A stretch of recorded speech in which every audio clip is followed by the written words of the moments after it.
कहानी की शुरुआत में हम एक लड़की को देखते हैं जो रोड के बीचों बीच अपनी जान देने के लिए सड़क पर लेटी हुई है। कुछ ही देर में इस रोड पर एक गाड़ी आ जाती है। ये लड़की जैसे ही उस गाड़ी को अपनी ओर आता देखती है तो एक दर्दनाक मौत के डर से वो अपना इरादा बदल लेती है और वो सड़क से उठकर किनारे पर चली जाती है। तब वो गाड़ी वाला इंसान भी इस लड़की की मदद के लिए नहीं रुकता। वो इसे नजरअंदाज करके आगे निकल जाता है जैसे उसने कुछ देखा ही नहीं हो। इस लड़की का नाम लीसा है। लीसा की जिंदगी बिल्कुल भी ठीक नहीं चल रही। दरअसल आज लीसा की बेटी का जन्मदिन है, लेकिन अब उसकी बेटी इस दुनिया में नहीं रही। तब हम देखते हैं कि जो गाड़ी कुछ देर पहले लीसा को इग्नोर करके आगे निकल गई थी, उसे अपनी गलती का एहसास होता है। इसलिए वो आदमी अपनी गाड़ी रिवर्स करके लीसा के पास आता है। गाड़ी के अंदर बैठा एडम नाम का आदमी लीसा से पूछता है, क्या तुम ठीक हो? जिस पर लीसा जवाब देती है, हाँ मैं ठीक हूँ, मुझे कुछ नहीं हुआ। इस पर उस आदमी ने लीसा को बताया कि इस सुनसान इलाके से शहर काफी दूर है, इसलिए अगर तुम चाहो तो मैं तुम्हें शहर तक लिफ्ट दे सकता हूँ। लीसा मान जाती है और फौरन उसकी गाड़ी में बैठ जाती है। सफर के दौरान एडम लीसा से पूछता है कि तुम अकेली इस सुनसान जगह में क्या कर रही थी? लीसा ने एडम को बताया कि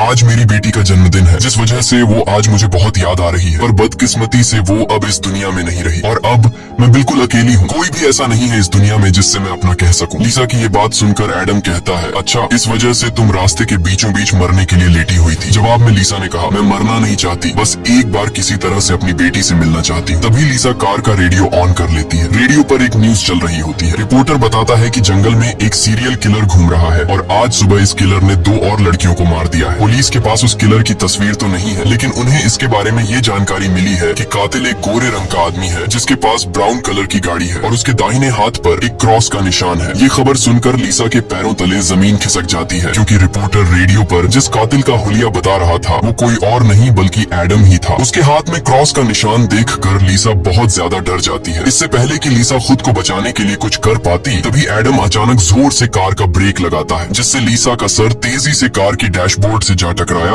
और लीसा बेहोश हो गई। कुछ देर बाद जब लीसा की आंखें खुली, तब उसने खुद को एक अजीब से बंकर में कैद पाया जो चारों ओर से लोहे की मजबूत दीवारों से बना हुआ था। लीसा खुद को इस बंद जगह में कैद पाकर बहुत ज्यादा घबरा जाती है और मदद के लिए चिल्लाने लगती है, लेकिन उसकी मदद करने कोई नहीं आया। हम देखते हैं कि लीसा को एक अलग तरह का सूट पहनाया गया है और उसके हाथ में एक घड़ी भी पहनाई गई है। लीसा उस घड़ी को निकालने की बहुत कोशिश करती है, लेकिन वो घड़ी इतनी मजबूत थी कि काफी कोशिश के बाद भी वो उसके हाथ से नहीं निकलती। आखिर में जब उसे रियलाइज होता है कि इस जगह से निकलना इम्पॉसिबल है, तो वो थक हार कर एक जगह में बैठकर रोने लग जाती है। तभी अचानक उस चेम्बर का दरवाजा खुला। लीसा ने देखा कि दरवाजे के दूसरी ओर एक सुरंग है। उस सुरंग के एंड से रोशनी नजर आ रही थी। लीसा को समझ आया कि अगर इस जगह से बाहर निकलना है तो इस सुरंग से होकर निकलना पड़ेगा। लीसा खुश हो जाती है कि उसे बाहर निकलने का रास्ता मिल गया है, लेकिन जैसे ही वो सुरंग के अंदर चली गई, तभी अचानक उसके पीछे उस चेम्बर का दरवाजा अपने आप बंद हो गया। ये देखकर लीसा की सांस रुक गई और अब उसे समझ आया कि वो पहले से भी ज्यादा खतरनाक जगह में फंस गई है। तभी अचानक लीसा के हाथ में बंधे ब्रेसलेट में अलार्म बजने लगा और 11 मिनट का टाइमर सेट हुआ। ये देखकर लीसा समझ गई कि मुझे 11 मिनट में यहाँ से निकलना होगा, नहीं तो मैं हमेशा के लिए यहाँ पर बंद रह जाऊंगी। इसीलिए लीसा अपने हाथों और पैरों के बल रेंगती हुई जल्दी से उस रोशनी की तरफ बढ़ने लगी, लेकिन जैसे ही वो उस रोशनी के करीब होती जा रही थी, तभी अचानक उस सुरंग का आगे का दरवाजा धीरे धीरे बंद होने लगा। ये देखकर लीसा और तेजी से आगे बढ़ने लगी, लेकिन जब वो उस दरवाजे के पास पहुंची तो वो दरवाजा पूरी तरह से बंद हो चुका था। लीसा को कुछ समझ नहीं आ रहा था कि अब यहाँ से कैसे निकला जाए। वो चीख चीख कर रोने लगी। तभी उसकी नजर उस दरवाजे के बगल से जा रही एक दूसरी सुरंग पर पड़ी, लेकिन वो रास्ता बहुत ज्यादा तंग था। लीसा को अब कोई और दूसरा रास्ता नजर नहीं आ रहा था, इसलिए लीसा हिम्मत करके किसी तरह सुरंग के अंदर चली गई और काफी मुश्किलों के बाद वो उस रास्ते को पार कर लेती है और आगे बढ़ते हुए एक ऐसी जगह पर पहुंच जाती है जहां एक प्लेटफॉर्म की तरह 2 रास्ते बने हुए थे। एक रास्ता ऊपर से जा रहा था और दूसरा रास्ता नीचे से। लीसा को कुछ समझ नहीं आया और वो ऊपर के रास्ते को चुनती हुई घुटनों के बल आगे बढ़ने लगी, लेकिन थोड़ा आगे जाते ही नीचे का फ्लोर ऊपर उठने लगा। अगर वक्त रहते लीसा वहां से नहीं निकल पाई तो नीचे का रास्ता उसे ऊपर चिपकाकर मार देगा। लीसा डर के मारे तेजी से आगे बढ़ने लगी। वो उस जगह के बीच बस पिसने ही वाली थी कि तभी इस सुरंग के एंड तक उसका हाथ पहुंच जाता है और जैसे ही वो रास्ता पूरी तरह से बंद होने वाला था, लीसा अपनी जान बचाकर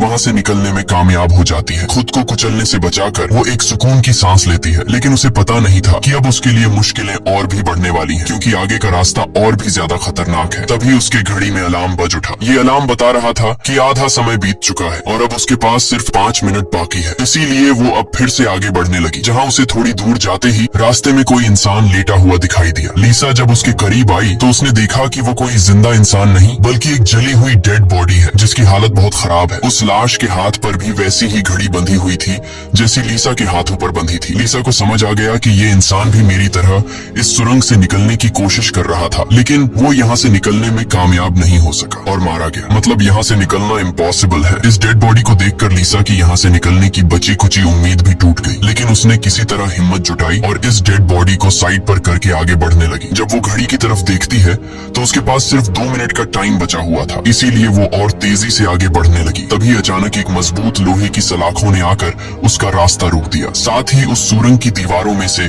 ढेर सारे हीटिंग पाइप निकलकर बाहर आने लगे और उस जगह को गर्म करने लगे। ये देख लीसा पूरी तरह से घबरा गई। वो समझ गई कि जल्द ही उसकी भी लाश उस जले हुए इंसान की तरह इस सुरंग में पड़ी होगी। उसे आगे क्या करना है कुछ समझ नहीं आ रहा था। तभी उसके पीछे दीवार का एक छोटा सा सेक्शन खुल गया, जिसे देख लीसा पीछे की तरफ रेंगती हुई उसके अंदर घुस गई। अगले ही पल एक कांच के दरवाजे ने इस सेक्शन को पूरी तरह से बंद कर दिया। जैसे ही लीसा के हाथ में बंधी घड़ी में टाइमर 0 पर पहुंचा, तभी उन हीटिंग पाइप से आग फुवारे की तरह निकलने लगी और देखते ही देखते वो पूरी सुरंग आग की लपटों में डूब गई। लीसा जिस सेक्शन में बंद थी वह पूरी तरह से सिक्योर था, जिस वजह से उसकी जान बच गई। कुछ देर बाद वो हीटिंग पाइप्स वापस दीवार में चली गई। लीसा जिस सेक्शन में बंद थी उस चेम्बर का दरवाजा खुल गया। लीसा ने जो कुछ अभी अपनी आंखों के सामने देखा उस वजह से लीसा उस सेक्शन से बाहर नहीं निकलना चाहती थी, पर उस सेक्शन की दीवार लीसा को बाहर धकेल देती है और पहले की तरह अपने आप सुरंग से जुड़ गई। लीसा जैसे ही वहाँ से बाहर आई तभी उसकी घड़ी में फिर से 11 मिनट का टाइमर सेट हुआ। वह जैसे ही थोड़ा आगे बढ़ी तभी उस सुरंग का ऊपरी हिस्सा नीचे आने लगा और बिल्कुल उसके साथ आकर चिपक गया। बस इतना गैप बचा कि वो रेंगते हुए यहाँ से आगे निकल सके। लीसा अब पूरी तरह से बेबस हो चुकी थी। वो जोर जोर से रोने लगी। जब उसकी नजर घड़ी पर पड़ी तो वहाँ उसका टाइम खत्म हो रहा था, जिसका मतलब था कि अब से ठीक 11 मिनट बाद फिर से उस सुरंग में आग का सैलाब आएगा और लीसा को राख कर देगा। वो सोचती है कि इतनी बुरी मौत मरने से अच्छा है कि क्यों ना एक बार फिर से वो यहाँ से निकलने की कोशिश करे। इसीलिए वो फिर से हिम्मत करके अपनी जान बचाने के लिए पीठ के बल अपने हाथों के सहारे रेंगते हुए आगे बढ़ने लगी। थोड़ी दूर ऐसे ही रेंगते हुए जाने के बाद वो सुरंग खत्म हो गई और आगे पानी का एक टैंक आ गया। लीसा बहुत ज्यादा थक गई थी और प्यास ने उसका बुरा हाल कर दिया था। वो इसी तरह लेटे हुए हाथों की मदद से पानी पीकर अपनी प्यास बुझा लेती है। जब उसने अपनी घड़ी की तरफ देखा तो अब सिर्फ 8 मिनट रह गए थे। अब पानी के अलावा उसे कोई और दूसरा रास्ता नहीं दिखा, इसलिए वो एक लंबा सांस लेते हुए पानी में ही उतर गई। पानी में उतरने के बाद टैंक काफी बड़ा था। उसे अब समझ नहीं आ रहा था कि किस तरफ जाना है। वो यहाँ वहाँ पानी में निकलने का रास्ता ढूंढने लगी, मगर उसे कोई भी निकलने का रास्ता नहीं मिला। दूसरी तरफ जहाँ से वो इस टैंक में उतरी थी वह रास्ता भी बंद हो चुका था। अब उसकी सांस भी खत्म होने लगी थी। तभी टैंक में से ऊपर की तरफ एक दरवाजा खुल गया। लीसा जल्दी से उस दरवाजे से होते हुए ऊपर निकल आई। बाहर निकलते ही उसने जोर जोर से सांसें ली और आगे का रास्ता तय करने लगी, लेकिन लीसा बहुत ज्यादा थक चुकी थी। आगे बढ़ना उसके लिए बहुत मुश्किल हो रहा था और कुछ ही देर में भारी थकान की वजह से लीसा की बीच रास्ते में ही आंख लग गई। लेकिन तभी लीसा के कानों में किसी के चीखने की आवाज गूंज उठी। वहाँ और भी कोई था जो मदद के लिए पुकार रहा था। उसकी आवाज सुनकर लीसा के अंदर बचने की एक उम्मीद जाग उठी, इसीलिए वो जल्दी से उस आवाज का पीछा करने लगी। अचानक एक जगह उसके ठीक नीचे एक दरवाजा खुला जिसके अंदर उबलता हुआ तेजाब था। लीसा उस तेजाब में गिरने से बाल बाल बची। वो तेजाब इतना खतरनाक था कि एक मजबूत लोहे को भी कुछ सेकंड में पिघला देता। लीसा जल्दी से अपने कपड़े का एक टुकड़ा काटती है और उसे टेस्ट करने के लिए तेजाब में डुबोती है। कपड़ा कुछ ही सेकंड में काली राख में बदल जाता है। ये देखकर वो बहुत ही संभल कर आगे बढ़ती है। वो अपने हाथों और पैरों को उस गड्ढे के किनारों पर रखकर उस जगह को पार करने ही वाली थी कि तभी उसका घुटना तेजाब में लग जाता है, जिससे लीसा दर्द से चीख पड़ी। खुशकिस्मती से उसके सूट की वजह से उसका घुटना गलने से बच गया, लेकिन उसके घुटने पर एक गहरा जख्म बन गया था। अच्छी बात ये थी कि अब वह मदद की आवाज काफी करीब से आ रही थी। लीसा अपना दर्द भूलकर फिर से उस आवाज का पीछा करने लगी और आखिरकार वो एक लोहे की ग्रिड के पास जा पहुंची। उससे कुछ दूरी पर एक और ग्रिड थी जिसके पीछे एक आदमी था। उस आदमी ने भी लीसा की तरह हाथ में घड़ी और सूट पहना था। लीसा उससे कहती है कि देखो मेरी बात सुनो, हम दोनों यहाँ पर फंसे हुए हैं। अगर हम एक दूसरे की मदद करें तो यहाँ से निकल सकते हैं। लेकिन वो आदमी काफी लंबे समय से उस सुरंग में फंसने की वजह से उसकी दिमागी हालत खराब हो चुकी थी। वो कभी लीसा को गालियां देने लगता तो कभी सॉरी करने लग जाता। वो कहता है कि ये लोग जल्द ही वापस आएंगे और हम दोनों को मार देंगे। ये कहकर वो पागल जोर जोर से हंसने लगा। तभी लीसा देखती है कि उसके हाथ में बंधी घड़ी में 60 सेकंड की काउंटिंग शुरू हो गई है। वो हीटिंग पाइप्स दोबारा दीवारों से बाहर निकल आए और इस बार बचने के लिए जो सेक्शन था वो लीसा और उस आदमी के बीचों बीच खुलता है, जिसमें सिर्फ एक ही इंसान के छिपने के लिए जगह थी। अब या तो वो पागल आदमी बचेगा या फिर लीसा। अगले ही पल लीसा और उस पागल आदमी के आगे जो लोहे की ग्रिड थी वो हट गई। ये दोनों तेजी से उस चेंबर की तरफ भागने लगे और दोनों एक साथ चेंबर तक पहुंचे, जिसके बाद ये दोनों एक दूसरे को मारने लगे। उस बीच कभी लीसा उस पागल आदमी को चेंबर से बाहर निकाल देती तो कभी वो पागल आदमी लीसा को बाहर धकेल देता। लेकिन आखिर में जैसे ही वक्त खत्म होने वाला होता है, लीसा उस आदमी को लात मारकर चेंबर से बाहर कर देती है। वो आदमी लीसा को पैर से पकड़कर बाहर निकालने की कोशिश करता है। तभी 60 सेकंड खत्म हो गए और उस चेंबर के शीशे के दरवाजे ने उस आदमी का हाथ काट दिया। दर्द से वो आदमी चिल्ला उठा। तभी लीसा की नजर उस आदमी के हाथ पर पड़ी जिस पर क्रॉस का टैटू बना हुआ था। उस टैटू को देखकर लीसा समझ जाती है कि ये आदमी कोई और नहीं बल्कि उसे कार में बेहोश करने वाला सीरियल किलर एडम है। अब लीसा की सारी कंफ्यूजन दूर हो गई। पहले लीसा को लग रहा था कि एडम ने इसे यहाँ कैद करके रखा है, लेकिन उसकी ये सोच गलत थी क्योंकि एडम बेचारा तो अब खुद मौत के मुंह में था। इतने में ही लीसा की घड़ी पर 11 मिनट का वक्त पूरा हो गया और उन हीटिंग पाइप्स से निकलती तेज आग ने कुछ ही सेकंड्स में एडम को राख में बदल दिया। अपनी आंखों से एडम की इतनी भयानक मौत देखकर लीसा डर के मारे कांपने लगी। कुछ देर बाद सेक्शन के अंदर एक छोटे सुरंग में से एक रोबोट आता है। वो एक बहुत ही भयानक सा स्कल था। ये रोबोट लीसा को कोई नुकसान नहीं पहुंचाता बल्कि उसके तेजाब से जले हुए घुटने को ठीक कर देता है। लीसा ने उससे पूछा कि वो कौन है और उसे यहाँ क्यों लेकर आया है। जवाब में उस रोबोट के मुंह से एक टूल निकलता है और वो टूल लीसा के सूट के साथ कनेक्ट हो जाता है। उस टूल की मदद से लीसा को फ्लैशबैक की सारी बातें याद आने लगती हैं, जब वो कार में एडम के साथ थी और उसे एडम की सच्चाई का पता चलने पर एडम की उसके साथ झड़प हो गई थी। उस दौरान एडम ने लीसा पर चाकू से सीने पर वार किया और कार से बाहर फेंक दिया था। उसी पल लीसा को आसमान से उसकी ओर आती एक सफेद रोशनी दिखाई दी थी, जिसके बाद लीसा वापस प्रेजेंट में आती है। लीसा को अब एक बात समझ आ जाती है कि उन एलियंस ने ही दरिंदे एडम से उसकी जान बचाई थी और उसे यहाँ लाए थे, लेकिन वो उसे यहाँ क्यों लाए थे ये बताए बिना ही वो रोबोट वहाँ से निकल गया। लीसा ये भी समझ जाती है कि ये लोग जो भी हैं वे उसे मारना नहीं चाहते, बस उसे इस गेम को पार करना होगा, तभी वो यहाँ से निकल पाएगी। लीसा अब आगे का रास्ता तय करने उस चेंबर से बाहर आ गई। एडम का कटा हुआ हाथ भी वहाँ पर पड़ा हुआ था। उसी समय लीसा को उस कटे हाथ पर टाइमर के नीचे कुछ सिंबल्स दिखाई दिए। लीसा उन सिंबल्स का मतलब समझने की कोशिश कर ही रही थी कि तभी एक घूमता हुआ पंखा उसकी ओर आने लगा। उसे देख लीसा अपनी जान बचाने के लिए पीछे हटने लगी और उससे बाल बाल बचती हुई एक छेद से ऊपर की सुरंग में चली गई। तभी अचानक उसे सुरंग के ऊपर से किसी के चलने की आवाज सुनाई दी। वो आवाज एक जगह पर जाकर रुक गई। उस जगह पर सुरंग का ढक्कन खुला और उसमें से एक भयानक सा क्रीचर उतरा, जो देखने में तो इंसान था लेकिन जानवरों की तरह घुरा रहा था। उसका शरीर पूरी तरह से जल चुका था और उसकी आंखें सफेद पत्थर की तरह चमकदार थीं। तभी लीसा की नजर उसके कटे हुए हाथ की तरफ गई। उसका कटा हुआ हाथ देखकर लीसा समझ गई कि वो कोई और नहीं बल्कि एडम है, जो जलने के बाद एक राक्षस में बदल चुका है। अब वो लीसा को मारना चाहता था। एडम की आंखें जल गई थी, इस वजह से वह लीसा को देख तो नहीं सकता था पर वो सुन सकता था। लीसा चुपचाप धीरे धीरे आगे बढ़ने लगती है, लेकिन तभी उसकी घड़ी के फर्श पर टकराने से एक हल्की सी आवाज गूंज उठी, जिससे एडम को उसकी भनक लग गई और तेजी से लीसा को मारने के लिए उसके पीछे आने लगा। लीसा उसके हाथ लगने ही वाली थी कि तभी लीसा एक पतली सुरंग से उस पार चली गई। एडम को कुछ नजर न आने की वजह से वह उस जगह को पार नहीं कर पाया। लीसा उस सुरंग से आगे बढ़ती हुई एक ऐसी जगह पर पहुंची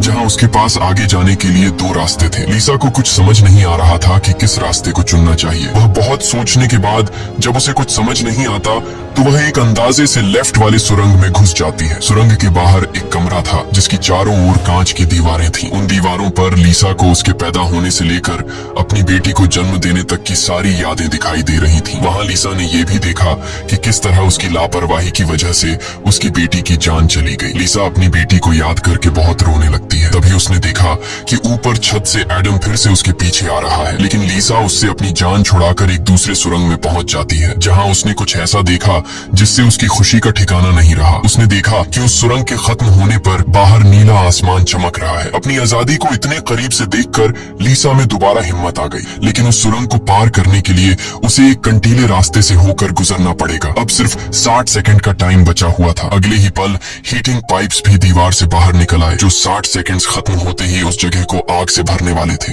लीसा बिना टाइम जाया किए इन कांटेदार तारों के नीचे से जाने लगी, जिससे वो कांटेदार तार उसकी बॉडी में घुसकर लीसा की पीठ बुरी तरह से काट देते हैं। लीसा बहुत ज्यादा तकलीफ में होती है और उसके पीठ से बहुत ज्यादा खून निकलने लगता है, लेकिन लीसा खुद की परवाह किए बिना धीरे धीरे आसमान की तरफ बढ़ने लगी। तभी पीछे सुरंग में चेम्बर खुला, जिसमें एडम झट से जाकर छिप गया। अब कुछ ही देर में आग का सैलाब आने वाला था। खून से लथपथ लीसा बाहर निकलने की कोशिश में थी, लेकिन बहुत ज्यादा खून बहने की वजह से अब आगे बढ़ना उसे मुश्किल हो रहा था। उसकी आंखें धुंधली हो रही थीं। तभी 60 सेकंड्स खत्म हो गए और अगले ही पल वहां आग बरसनी शुरू हुई। उससे पहले कि वो आग का सैलाब लीसा को भी अपनी चपेट में लेता, लीसा के ठीक नीचे एक द्वार खुला और वो नीचे एक चेम्बर में जा गिरी और बेहोश हो गई। थोड़ी देर बाद जब लीसा की आंख खुली तो उसने देखा कि वो फिर से उसी जगह पर आ गई है जहां से उसने बढ़ना शुरू किया था। यानी अब तक उसने जितनी भी मेहनत की यहाँ से निकलने की, वो सारी जाया चली गई। ये देखकर लीसा अब पूरी तरह से टूट चुकी थी। तभी वो रोबोट उसकी मरहम पट्टी के लिए दोबारा आ जाता है। लीसा ने उसे मरहम पट्टी करने से रोका, क्योंकि वो दोबारा ये सब दोहराने के लिए तैयार नहीं थी। उसने रोबोट से कहा कि वो अब सिर्फ मरना चाहती है। उस रोबोट ने लीसा की बात मान ली और उसके मुंह से एक इंजेक्शन निकलकर लीसा के शरीर की तरफ बढ़ने लगा। तभी लीसा को एडम के हाथ पर बने हुए निशान याद आ गए। वो समझ गई कि जरूर वो निशान यहाँ से बाहर निकलने का रास्ता बताते हैं, इसलिए वो अपने खून से दीवार पर एडम के हाथ पर बने हुए निशान बनाने लगी, जिसे काफी गौर से देखने के बाद लीसा को पता लगा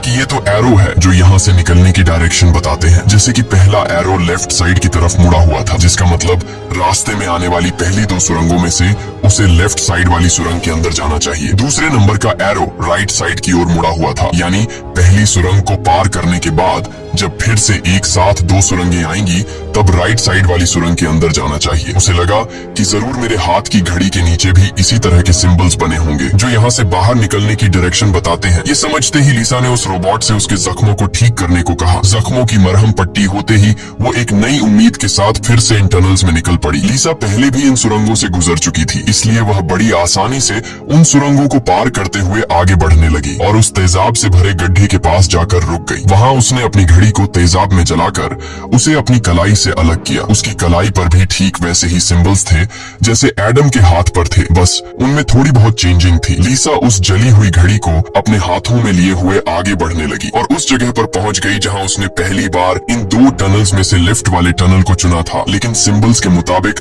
सही सुरंग राइट वाली है। वो जल्दी से राइट वाली सुरंग में चली गई, जहां आगे जाकर उसे 2 और सुरंगें मिली जिनमें सही सुरंग लेफ्ट वाली थी। इसी तरह लीसा अपने हाथ पर बने निशान की मदद से हर बार सही रास्ता चुनकर आगे बढ़ रही थी, लेकिन तभी एक बार फिर से एडम उसके पीछे पड़ गया। यहाँ लीसा समझदारी से काम लेते हुए एडम को गुमराह करने के लिए एक सुरंग के अंदर अपनी घड़ी फेंक दी और खुद दूसरी सुरंग में छिपकर बैठ गई। एडम घड़ी की आवाज का पीछा करते करते दूसरी सुरंग में घुस गया। एडम के जाते ही जब लीसा ने अपनी कलाई पर बने सिंबल्स चेक किए तो उसे पता चला कि उसने एडम को जिस सुरंग में भेजा था वही सही सुरंग थी। ये देखकर लीसा बहुत ज्यादा परेशान हो गई। अब लीसा के पास कोई दूसरा रास्ता नहीं था, इसलिए वो धीरे से एडम जिस टनल में था वो भी उस टनल में घुस गई। ये टनल काफी अजीब सा था, ऐसा लग रहा था कि ये टनल जैसे किसी बड़े जानवर का पेट हो। लीसा धीरे धीरे आगे बढ़ने लगी। थोड़ा सा आगे जाकर उसने देखा कि उसकी घड़ी सामने पड़ी हुई है, लेकिन एडम भी वहाँ पर मौजूद है। एडम अब चूंकि देख नहीं सकता था, इसलिए लीसा चुपके से उस घड़ी को उठा लेती है, पर तभी घड़ी में 60 सेकंड्स बचे होने का अलार्म बजने लगा, जिसकी आवाज से एडम को लीसा की भनक लग गई। वो दोबारा लीसा का पीछा करने लगा। उससे बचने के लिए लीसा जिस रास्ते से आई थी उसी रास्ते से वापस भागने लगी। उस वक्त लीसा की घड़ी में 60 सेकंड्स का काउंटिंग शुरू हो चुका था और सुरंग से हीटिंग पाइप्स भी निकल आए थे। साथ ही सुरंग में बचाव चेम्बर भी खुल चुका था। लीसा जल्दी से उस चेम्बर में जाकर छिप गई। एडम भी वहाँ तक पहुँच जाता है, लेकिन अब काफी देर हो चुकी थी क्योंकि उस चेम्बर को शीशे के दरवाजे ने बंद कर दिया था। यहाँ लीसा एडम को चिढ़ाने के लिए उसे मिडिल फिंगर दिखाती है, पर बदकिस्मती से इस बार आग बरसाने वाले हीटिंग ट्यूब्स आग बरसाए बिना ही अंदर चले गए, जिसके बाद चेम्बर का दरवाजा भी खुल गया और अगले ही पल एडम लीसा पर टूट पड़ा। लीसा भी खुद को बचाने के लिए एडम से लड़ पड़ी और उस शैतान के सर को अपने पैरों से दबाने लगी। पीछे से चेम्बर की दीवार भी लीसा को आगे की तरफ धकेलने लगा, जिससे उस शैतान एडम का सर कुचल गया और फाइनली लीसा को एडम से छुटकारा मिल गया। लीसा अब अपने रास्ते पर आगे बढ़ने लगी, जहाँ आगे चलकर उसे वापस 2 रास्ते मिले। उसकी कलाई पर बने सिंबल्स के मुताबिक उसे राइट वाले सुरंग से जाना था और ये उस भूल भुलैया की आखिरी सुरंग थी, लेकिन तभी लेफ्ट वाली सुरंग से एक लड़की बाहर निकल आई। उसे देख लीसा लीसा की आंखें खुली की खुली रह गईं और वो रोने लगी, क्योंकि यह लड़की कोई और नहीं बल्कि उसकी बेटी नीना थी। नीना के मरने के बाद से लीसा ने जीना ही छोड़ दिया था। उसकी बस यही एक ख्वाहिश थी कि वो किसी तरह नीना से मिल पाए, और आखिरकार आज उसकी ये ख्वाहिश भी पूरी हो गई। नीना ने अपनी माँ लीसा से कहा कि अब दोबारा मुझे फिर से अकेला मत छोड़ना, जिस पर लीसा ने जवाब दिया, नहीं बेटा, मैं हमेशा तुम्हारे साथ रहूंगी। जिस पर नीना कहती है, तो फिर आओ मेरे साथ लेफ्ट वाले टनल में चलो। लीसा रोते हुए बोली, नीना, मैं तुम्हें फिर से खोना नहीं चाहती, लेकिन सच तो ये है कि तुम पहले ही मर चुकी हो और मेरी मंजिल दूसरी सुरंग में है। इतना कहकर लीसा वहाँ से जाने लगी। पीछे से नीना उसे पुकारती रही, लेकिन लीसा दिल पर पत्थर रखकर उस सुरंग से बाहर निकली। बाहर आते ही लीसा फूट फूट कर रोने लगती है। उसके बाद लीसा ने बिना समय गंवाए राइट वाली सुरंग में घुस गई, जहाँ उसे सुरंग के अंत में खुला आसमान दिख रहा था। वो खुश होकर तेजी से आगे बढ़ने लगी, लेकिन तभी उसके रास्ते में 3 लोहे के ब्लेड्स आ गए, जो लगातार तेजी से ऊपर नीचे हो रहे थे, जिन्हें पार करने का मतलब था खुद के टुकड़े करवाना। लेकिन लीसा को हर हाल में यहाँ से निकलना था, इसीलिए उसने गौर किया कि उनमें से पहला ब्लेड हर 4 सेकंड्स में एक बार नीचे आ रहा है। लीसा उसके करीब पहुंची और जैसे ही वो ब्लेड ऊपर गया तो 4 सेकंड्स पूरे होने से पहले झट से उस पार चली गई। उसके बाद वो दूसरे ब्लेड के पास पहुंच जाती है। इसी तरह दूसरा ब्लेड हर 3 सेकंड्स में नीचे आ रहा था। लीसा ने हिम्मत दिखाते हुए उसे भी पार कर लिया, लेकिन लास्ट वाला ब्लेड सिर्फ 2 सेकंड्स में नीचे आ रहा था, जिसे पार करना लीसा के लिए बहुत ही मुश्किल था। पर आजादी की चाहत में लीसा ने उसे भी पार तो कर दिया, लेकिन बदकिस्मती से उसका पैर ब्लेड के बीच आकर कट गया। लीसा का दर्द से बुरा हाल हो गया था, लेकिन लीसा अपने पैर की परवाह किए बिना सुरंग के एंड तक पहुंच जाती है, जहां उसे खुला आसमान नजर आ रहा था। लेकिन जैसे ही उसने अपना हाथ सुरंग से बाहर निकालने के लिए आगे बढ़ाया, उसका हाथ सामने लगाए स्क्रीन पर जा लगा, जहां खुले आसमान का वीडियो चल रहा था। ये देखकर लीसा बहुत ज्यादा मायूस हुई। उसने कहा, मैंने वो सब कुछ किया जो मुझे करने को कहा गया था। उसके बाद वो पागलों की तरह हंसने लगी। तभी सुरंग से हीटिंग पाइप्स निकल आए, क्योंकि अब कुछ देर बाद 11 मिनट का टाइम खत्म होने वाला था। लीसा अब सुकून से मौत का इंतजार करने लगी, लेकिन इस बार वो हीटिंग पाइप्स उसे जलाए बिना ही वापस सुरंग में चली गई। तभी अचानक सुरंग का ऊपर का हिस्सा खुल गया और एक तेज रोशनी लीसा पर पड़ी। लीसा का शरीर अपने आप हवा में उठने लगा और उस रोशनी में समा गया। थोड़ी देर बाद जब लीसा की आंख खुली तो उसने खुद को एक झरने के किनारे पाया, जिसे देख लीसा के चेहरे पर मुस्कान वापस लौट आई। वहाँ पर नीना भी मौजूद थी। लीसा ने नीना से पूछा, क्या मैं मर चुकी हूँ? इस पर नीना ने कहा, तुम्हारा शरीर एक बार नहीं बल्कि अब तक कई बार मर चुका है। लीसा ने फिर से पूछा कि अब यहाँ मुझे क्या करना है? जिस पर नीना ने जवाब दिया, यहाँ तुम्हें बस जीना है और कुछ नहीं करना। यहाँ हमें पता चलता है कि जिस जगह पर लीसा अब मौजूद थी, वो जगह दुनिया नहीं बल्कि कुछ और ही थी और किसी स्वर्ग की तरह खूबसूरत थी। इस फिल्म की शॉर्टकट एक्सप्लेनेशन ये है कि लीसा जब एडम के साथ कार में सफर कर रही थी, तब एडम ने लीसा पर चाकू से वार करके उसे मार दिया, जिसके बाद वह सीधा नरक पहुंची। वहाँ उसके पाप धुल गए और एंड में वह स्वर्ग जा पहुंची। इसी के साथ ये कहानी खत्म हो जाती है। अगर वीडियो आपको अच्छी लगी हो तो हमारे चैनल को सब्सक्राइब और वीडियो को लाइक कीजिए।